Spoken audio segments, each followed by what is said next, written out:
శ్రీకాంత్ గారు good evening అండి. Yeah Karmanchi గారు, సో ఎట్లా చూస్తున్నారు? ఒక ధమాకా కూటమి ప్రభుత్వంలో కనిపిస్తోంది. అటు కేంద్రం పెట్టుబడి సపోర్ట్ తోటి సో కంపెనీలు వస్తున్నాయి, ఆంధ్రప్రదేశ్కు భారీగా పెట్టుబడులు కూడా వస్తున్నాయి. సో ఎంతైనా 1,50,000 మందికి ఉపాధి కల్పించబోతున్నాం సంవత్సరానికి. సో మరోవర్ ఏంటంటే 175కు 175 నియోజకవర్గాల్లో ఎంఎస్ఎంఈల కల్పన దిశగా అడుగులు వేస్తోంది కూటమి ప్రభుత్వం అంటూ మాట్లాడుతున్నారు. సో కొంత పాజిటివిటీ కనిపిస్తోందా? వైసీపీ ఏం చెప్తారు దీనిపైన? శ్రీకాంత్ గారు, మీకు ప్యానల్లో ఉన్న సభ్యులకు అలాగే ఐ న్యూస్ ప్రేక్షకులందరికీ గుడ్ ఈవినింగ్ అండి. వెరీ గుడ్ ఈవినింగ్ అండి. ఇప్పుడు మీ అందరికీ తెలుసు చంద్రబాబు నాయుడు గారి వ్యవహార శైలి ఎలా ఉంటుంది అనేది ఇక్కడ ఉన్న వాళ్ళందరికీ తెలిసిందే. కానీ ఏంటంటే ఈ రోజున మెరుపుల మహేష్ అన్నకి కూటమి ప్రభుత్వంలో ఉన్నాడు కాబట్టి తప్పక వాళ్ళకి సపోర్ట్ చేయాల్సిన పరిస్థితి.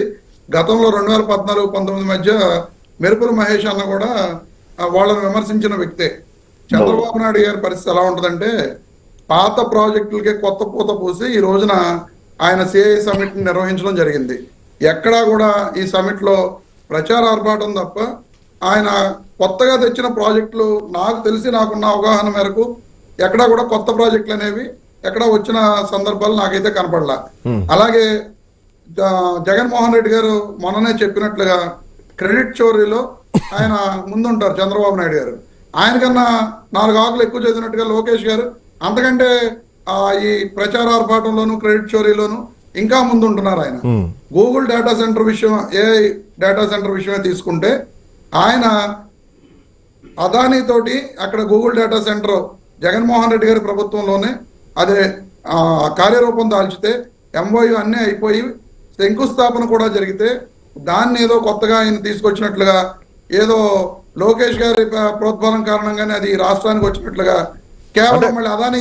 దాంతో ఒక ఉపయోగం ఉంటుంది కదా. ఎవరి సారథ్యంలో వచ్చిన ఒక ప్రభుత్వం ఉన్నప్పుడు ఆ ప్రభుత్వంలో జరిగేటువంటి పనులు డేటా సెంటర్లు వచ్చినాయి, డేటా సెంటర్లను ఉపయోగించుకుంటారు. సో అది ఉపయోగించుకోవడం కూడా ఒక సవాలే అంటున్నారు. తక్కువ ఖర్చుతోటి సో ఎక్కువ ఇంప్రూవ్మెంట్ రావాలి, ఎక్కువ ఫలితం రావాలి, సో ఎక్కువ విద్యుత్ ఉత్పత్తి కూడా చేసి దాన్ని డేటా సెంటర్లకు సరఫరా చేస్తే గనక సో తక్కువ ఖర్చు అవుతుంది. ఇంటర్నల్ గా మనమే ప్రొడ్యూస్ చేసుకుని మనమే ఖర్చు తగ్గించుకుంటే మనకే డెవలప్మెంట్ ఎక్కువ ఉంటుంది, మనకే ఇన్కమ్ సోర్సెస్ కొంత అంటే నష్టం తగ్గుద్ది కదా అన్నది ప్రభుత్వం చెప్తున్నటువంటి వాదన. శ్రీకాంత్ గారు, మేము ఎక్కడ డేటా సెంటర్ వ్యతిరేకించట్లా. మేము చెప్పేది ఏంటంటే ఇప్పుడు అదానీ గారితో ఆ రోజు ఒప్పందం చేసుకున్నది జగన్మోహన్ రెడ్డి గారు. మొత్తం ల్యాండ్ అలొకేషన్ మొత్తం అంతా చేసింది జగన్మోహన్ రెడ్డి గారు. అసలు అదానీ గారి పేరునే తీసేసి అదానీ గారి పేరు యాడ్ చేస్తే ఎక్కడ జగన్మోహన్ రెడ్డి గారి ప్రభుత్వంలో ఇది జరిగిందని చెప్పి ముందుకు వచ్చేస్తుందని చెప్పి లోకేష్ గారు ఆయన తీసుకొచ్చినట్లుగా గూగుల్ డేటా సెంటర్ అని చెప్పేసి ఆయన దాని పేరు మార్చేసి ఆ మొత్తం అంతా కూడా ప్రజలందరి ముందుకు తీసుకురావడం జరిగింది. కానీ నిన్న సిఐ సమిట్ లో క్లియర్ గా గౌతమ్ అదానీ కొడుకు కరణ్ అదానీ గారు ఏమని చెప్పారండి, మేము గూగుల్ తోటి కొలాబరేట్ అయ్యి ఇక్కడ మేము డేటా సెంటర్ ని పెడుతున్నాం అని చెప్పి క్లియర్ గా చెప్పారు.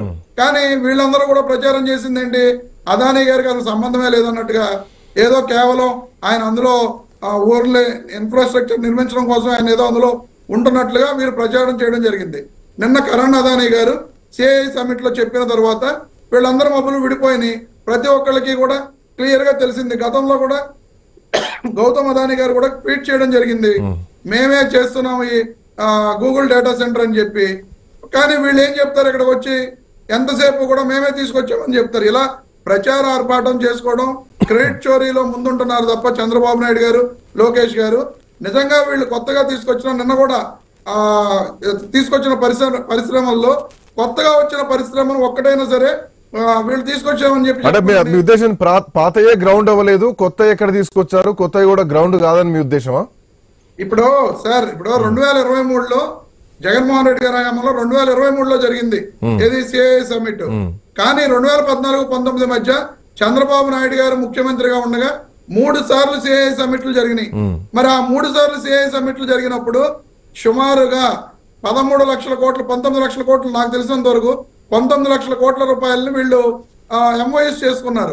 కానీ ఎక్కడా కూడా ఒక్కటి కూడా 3 సార్లు సిఐ సమిట్లు జరిగిన కేవలం 60,000 కోట్ల రూపాయల పెట్టుబడులు మాత్రమే ఆ 5 ఏళ్లలో పెట్టడం జరిగింది తప్ప ఎక్కడా కూడా మిగతా అన్ని కూడా గ్రౌండ్ అయిన పరిస్థితులు లేవు.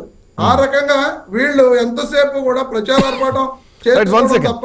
మీరన్న పాయింట్ కంటిన్యూ చేద్దాం. శరత్ చౌదరి గారు.